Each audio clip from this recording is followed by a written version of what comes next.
All right. So today I'm back in my home office, which is nice. Although I do certainly miss being out on the water in Kelowna. So I guess a couple more weeks and I'll be back out there. But for now, we are here, and I want to answer a question that I just received from a lady, and she asked, "How long should I hold on to a property before selling it?"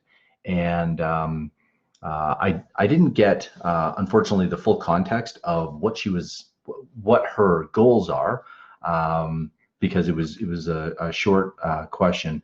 So I'm going to answer it in a couple of different ways, um, and it really depends on where a person is on the spectrum of, like, are you looking to uh, grow? Are you looking to make money? Or are you looking to preserve your wealth?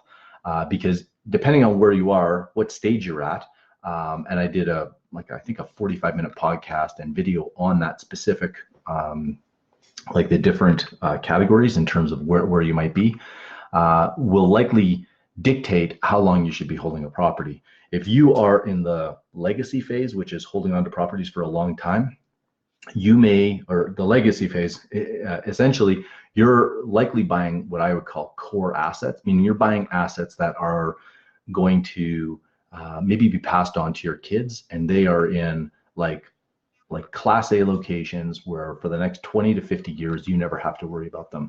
So that would be one type of asset.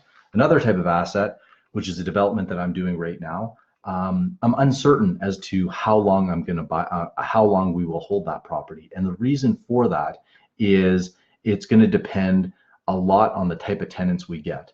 Right now, we've got two amazing tenants.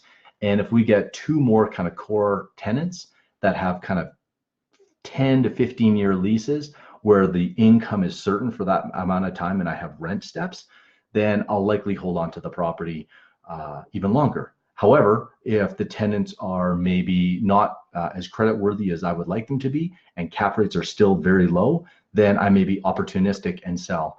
So a big part of answering this question is, like, where are you in the market cycle?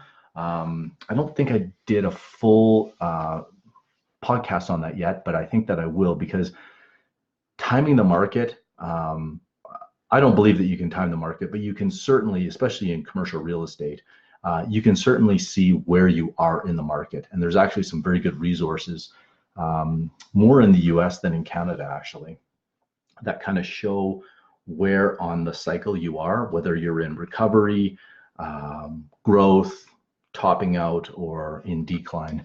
And obviously, every market's going to be different. Here in Alberta, I think that we're starting to come out of it.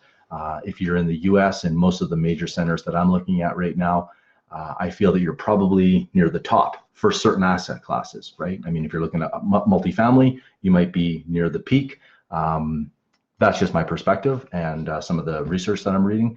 Or if you're in retail, for example, where it's been beaten up quite a bit, then you may not be at the peak. It may still have some room to run. So just a few things, I guess, to think about as it relates to how long you should be holding on to a property. And a big part of it, like I said, comes down to where are you in the market cycle, number one, and what are your objectives? Where are you in terms of personal? Like, are you looking to make money? If you're looking to make money, you're probably in and out very quickly. If you're looking to grow, you're going to be a little more opportunistic. And if you're looking at legacy, it's unlikely that you're not concerned about what's going to happen over the next 5 to 10 years. A lot of those legacy buyers, and I've worked with some of them, family offices and even foreign money coming from Asia, they have 50 to 100-year time horizons. And so even though they may be at the top of a market cycle, they're not looking at these cycles in kind of 7 to 10-year horizons. They're looking at like 100-year. They're thinking of passing it on to their grandkids type of thing. So anyways, I hope that helps. And if you have any questions, as always, please leave them below. I look forward to kind of answering any specific real estate questions as it relates to buying, investing, yeah, any types of questions that you have, happy to answer them. That's it for today. Bye for now, and I'll see you tomorrow.